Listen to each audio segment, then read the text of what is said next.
ada beberapa hal ya. Pertama, mungkin market bertanya-tanya pertama, bagaimanapun market itu akan selalu melihat Cina ya Pak, karena Cina itu adalah konsumen terbesar batu bara. Selama ini kan ketika Cina membuka perbatasannya dan melonggarkan kebijakan, pasar melihat bahwa ini akan permintaan akan naik drastis. Tapi justru setelah Imlek, kok belum terlalu kelihatan, dan ketika Cina sebenarnya pun mulai mengimpor batu bara di Australia, pasar juga sudah melihat, wah ini data-data perbaikan. Tapi ternyata tidak setinggi yang diharapkan karena industri baja mereka itu belum bergerak secepat yang diduga ya. Karena bagaimanapun batu bara, terutama batu bara kokas itu harganya sangat dipengaruhi oleh industri baja sendiri. Jadi ketika Cina itu bahkan sudah menaikkan impornya yang luar biasa ya, di kuartal 1 tuh naik luar biasa besar dibandingkan tahun kemarin, itu pun market masih bertanya-tanya apakah ini akan sustain karena industri bajanya belum naik signifikan. Bahkan PMI-nya mungkin untuk PMI di Februari naik, tapi di di Maret kemudian turun. Ini membuat pasar bertanya-tanya sejauh mana sih kalaupun Cina konsumsinya akan menguat, kalaupun menguat mungkin apakah akan sebesar tahun lalu. Dan jangan lupa ada persoalan di Eropa ya, ketika tahun lalu mereka kan impor besar-besaran, sementara tahun ini tidak akan terjadi impor besar-besaran karena harga gas sudah turun dan normalisasi semuanya, pasokan gas sudah aman. Jadi akan sangat ditentukan oleh pada kondisi cuaca. Kemarin kan sempat ada proyeksi bahwa cuaca akan sangat memburuk ya, terutama di bagian Eropa Tengah dan Selatan karena mungkin ada salju, turun salju dan akan ada badai. Dan juga jangan lupa ada demo di Prancis juga yang akan mengganggu potensi dari produksi listrik dari nuklir. Tapi ternyata ada perubahan di beberapa di proyeksi yang terbaru, cuacanya tidak akan seburuk itu kok sampai kemudian di pertengahan April ini. Oke, tapi menarik tadi kalau kita bahas begitu terkait dengan impor batubara China yang angkanya juga kita sudah tahu begitu kan cukup besar begitu, dan bahkan disebut-sebut juga ini sebetulnya melonjak 41% dari bulan sebelumnya dan bahkan melesat 70% jika dibandingkan dengan Maret 2022 begitu ya, dan bahkan ini juga menjadi yang tertinggi sejak Januari 2017.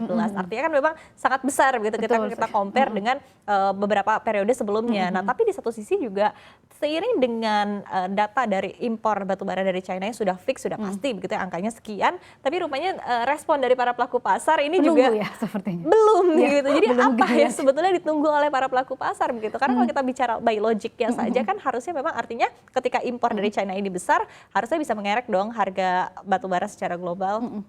Karena sebenarnya kan kalau kita melihat ada dua kontributor utama ya, yang paling sangat besar itu adalah pertama Cina tentu saja, kedua India. Nah, yang India ini juga sebenarnya pasar juga mau melihat India ini pasti akan permintaannya akan naik drastis ya, karena kita ingat bahwa mereka April Juni itu akan menghadapi musim panas. Musim panas itu biasanya permintaannya melonjak.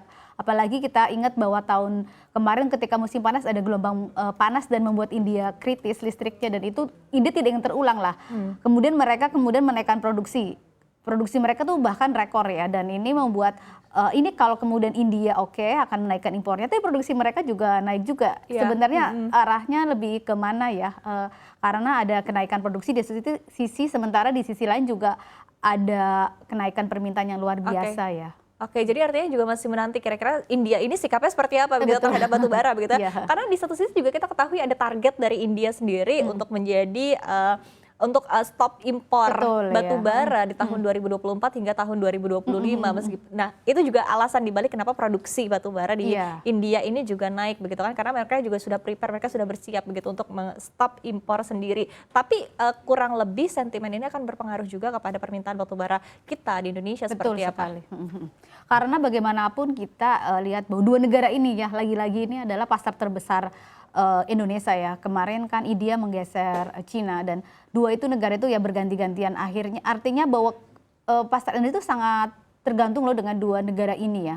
Mungkin kan kalau Eropa naik kemarin, tapi itu bukan pasar yang sustain ya, karena kita tahu Eropa sebenarnya pada dasarnya kan tidak menggantungkan batu bara sebagai pergantian saja sementara. Iya, ketika mereka mengimpor ya, beberapa negara itu kan baru impor tahun 2002, dan kemungkinan juga kalaupun impor sangat kecil atau menghentikan impornya. Nah, ini dua negara ini lagi-lagi ya yang akan menentukan kita pemasok kita utama. Kita masih pemasok besar Cina tentu saja ya, tapi kita apakah melihat India juga sebenarnya kita pemasok besarnya, tapi ya itu kita melihat sebenarnya dua negara ini arahnya kemana sih ya. Dan jangan lupa juga ada isu yang harus ke depan harus kita ingat adalah isu soal energi baru terbarukan ya, karena bahkan tahun kemarin pun produksi batu bara Amerika tergantikan oleh EBT untuk pertama kalinya ini, artinya ke depan mungkin EBT akan semakin dicari. Nah, batu bara itu yang mungkin harus menghadapi tekanan berat ya, selain ada normalisasi sekarang, tidak ada perang, dan menghadapi gempuran dari persaingan EBT sendiri.